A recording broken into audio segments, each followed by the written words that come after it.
Felipe II y su tiempo. Ese es el título, ese es el gran tema de esta obra. ¿Cómo era el mundo hacia 1527, el año en el que nace nuestro personaje? ¿Qué cosas nuevas están surgiendo? ¿Qué es lo que sorprende a los hombres de esa hora? ¿Qué es lo que ya empieza a ser habitual, pese a su carácter novedoso, y hasta en algunos casos revolucionario, en cuanto a la profunda transformación que se estaba operando en las relaciones de los hombres? De entrada, un acontecimiento de primera magnitud ha trastocado el conocimiento que se tenía de la Tierra, pues ocurre que un navegante portugués, al servicio del emperador Carlos V, le dio por navegar siempre hacia Occidente y, después de alcanzar las costas de la América Meridional, ha encontrado un paso que le ha permitido penetrar en el nuevo océano, en el mar Pacífico, y ha seguido la gran aventura, hasta ahora jamás intentada por el hombre, de llegar al mundo oriental por las rutas occidentales, demostrando a todos, aquello que algunos sabios habían ya formulado desde la antigüedad, pero tomado por la gente sensata como fantasías. Esto es, que la Tierra era redonda. Con lo cual se alzaba una interrogante formidable. ¿Cómo podían sostenerse las antípodas? ¿Qué era lo que les sujetaba a la Tierra, dado que se hallaban boca abajo y, en buena lógica, debían precipitarse a los abismos? Pero las cosas ya era seguro que estaban así. Los navegantes seguidores de Magallanes, unos pocos, ciertamente, pues la mayoría han perecido con el mismo Magallanes en la empresa, han regresado a España en 1522, provocando la gran admiración. Lo que esto quiere decir es que los hombres que nacen hacia 1527, coetáneos del príncipe Felipe, forman una generación que está dentro del gran milagro. Es una generación muy moderna, que se destaca ya formidablemente de todo lo anterior, de una concepción de la Tierra hasta entonces tan medieval. Y precisamente es por entonces cuando un clérigo polaco de nombre sonoro, Nicolás Copérnico, gran matemático, gran conocedor de la sabiduría de la antigüedad y gran observador de los cielos, ha encontrado que los cálculos de los astrónomos de su tiempo eran erróneos y ha dado en volver sobre una curiosa teoría de un sabio antiguo poco conocido. Aristarco de Samos. La cuestión era nada menos que un desafío a todo lo que nos señalaban los sentidos. ¿Y si la Tierra se movía, aunque los humanos fueran incapaces de percibirlo? Toda la gente afirmaba que la Tierra era el centro del universo y que, en consecuencia, el firmamento giraba en torno a ella. Lo cual, además de ser lo más sensato que se podía creer, pues bastaba con ver cómo salía el sol todos los días y cómo caminaba por el firmamento de la mañana a la noche, era también lo que aseguraba el libro divino, el libro por excelencia. La Sagrada Biblia, con lo cual cesaba cualquier discusión. Sin embargo, precisamente hacia 1533 el Papa Clemente VII quiso enterarse. ¿Qué cosa tan curiosa era aquella? Que alguien le informara sobre ello. Pero, por lo pronto, y en eso hay poco cambio, es también una era de guerras y calamidades. Y entre ellas, la mayor que pueda pensarse. Que los soldados de Carlos V combatan contra las tropas pontificias.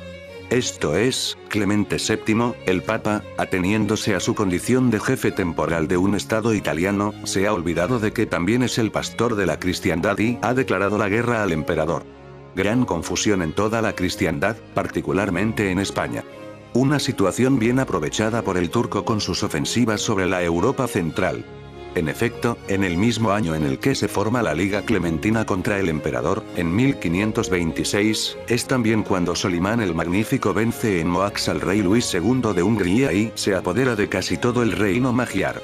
También es, no hay que olvidarlo, cuando Lutero apresta su traducción alemana de la Biblia, como grito de protesta contra toda la estructura de la Iglesia que dirige el Papa desde Roma, y cuando se enzarza con Erasmo por el problema del libre albedrío. Y, por citar nombres señeros, es cuando muere en Florencia Maquiavelo, sin que toda su astucia política le sirva para mantenerse en la confianza de sus conciudadanos, y cuando, en Inglaterra, todavía Tomás Moro, el autor de la Utopía, sigue gozando de la protección de su rey Enrique VIII.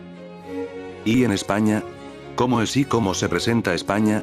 La primera consideración que podríamos hacer es que España, como un ente político, hace bien poco que ha logrado su unidad y que, por ello, esa unidad es todavía harto frágil.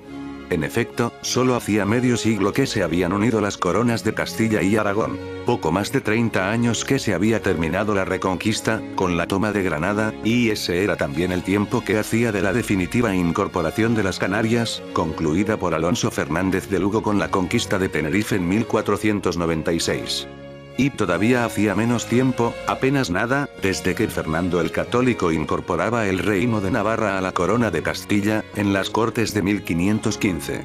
Está claro que aquellos hombres del 500 europeo asistían, asombrados, al despegue internacional de la monarquía hispana, cuando los tercios viejos acaudillados por el gran capitán eran capaces de arrojar a los franceses del reino de Nápoles, cuando Pedro Navarro dominaba el norte de África y se apoderaba de Trípoli. No cabe duda, a pesar de que todas aquellas hazañas eran tan recientes y de que su unidad política era tan frágil, Castilla y España entera pasaban por una etapa de euforia. No cabe duda de que entre 1527 y 1598, entre las fechas del nacimiento y de la muerte del rey, se producen grandes transformaciones en España y en el mundo. Unas, promovidas por el soberano. Otras, acaecidas bien a su pesar, pero todas teniéndole por factor de primer orden, con el personaje con el que hay que contar o al que hay que combatir. Y eso en todos los ámbitos de la vida. Pues suele pensarse en Felipe II como el rey en función exclusiva de una serie de acontecimientos, internos o internacionales, tales como la rebelión de los moriscos granadinos de las Alpujarras, la prisión y muerte del príncipe Don Carlos, el proceso de Antonio Pérez. O bien, la rebelión de los Países Bajos, con la ejecución de los condes de Egmont y Horn, la acción de Lepanto, la incorporación de Portugal o el desastre de la Armada Invencible. Y, evidentemente, todo eso hay que recordarlo. Pero también hay que verle como el protector de las artes, tan evidente al ritmo de la construcción de San Lorenzo de El Escorial, o por su mecenazgo a hombres de letras, como Ambrosio de Morales o Arias Montano, o a músicos, como Antonio de Cabezón, sin olvidar su amparo a figuras de la calidad de Santa Teresa de Jesús. También habría que recordar sus afanes por conocer mejor España, a través de las famosas relaciones topográficas, que con tanto detalle nos señalan cómo eran los lugares, grandes y chicos, de su geografía, en la década de los 70, o la fijación del castillo de Simancas como depósito de los documentos de Estado, que le convertirían al andar de los siglos en uno de los mejores archivos del mundo. Claro que, junto con todo eso, subsisten las grandes dudas sobre aspectos decisivos de su comportamiento, como rey y como hombre. La prisión y proceso del arzobispo Carranza. La de su hijo Don Carlos, una de las páginas más oscuras de su reinado. El asesinato de Escobedo, con todo lo que aquello supuso. La ejecución tras alevosa detención de los condes de Egmont y de Horn. La de Montiglio Lanuza, la de este sin siquiera proceso alguno. La brutal represión de Ávila por su protesta ante el odioso impuesto de los millones. Todo eso hace del personaje uno de los más controvertidos de la historia, un personaje para un debate siempre abierto. Y eso es lo que ahora intentaremos presentar, a través de la época, del fluir de los acontecimientos y del reposado examen de su propia obra como rey y como hombre. Y en cuanto a la época, teniendo en cuenta sus diversos aspectos, en estos 4 grandes apartados.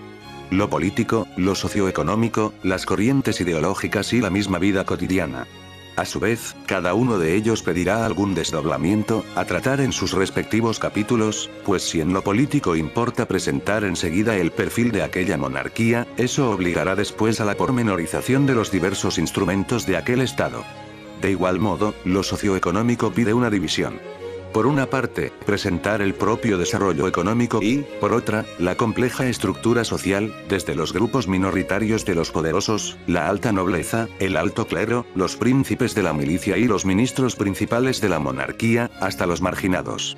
Incluso las corrientes ideológicas piden un tratamiento por separado de la vida religiosa y del desarrollo cultural. Por lo tanto, una serie de capítulos para enfocar esas diversas materias, los primeros dedicados al tema político, a la gran cuestión del Estado, porque, en definitiva, eso es lo que más singulariza a la época. El milagro político de una monarquía católica que en menos de medio siglo se convierte en la primera potencia de Europa y construye el primer imperio de los tiempos modernos, con tal fuerza, que lograría superar incluso los períodos de mayor decadencia nacional, para subsistir a lo largo de toda la Edad Moderna, hasta penetrar en el siglo XIX. De este modo podremos darnos cuenta de cómo era la España que recibe Felipe II, la monarquía católica de aquellos mediados del siglo XVI que asiste al relevo de los tiempos de Carlos V, el emperador, por los de Felipe II, el que en su día se tituló Philippus Hispaniarum Princeps, esto es, Felipe, príncipe de las Españas.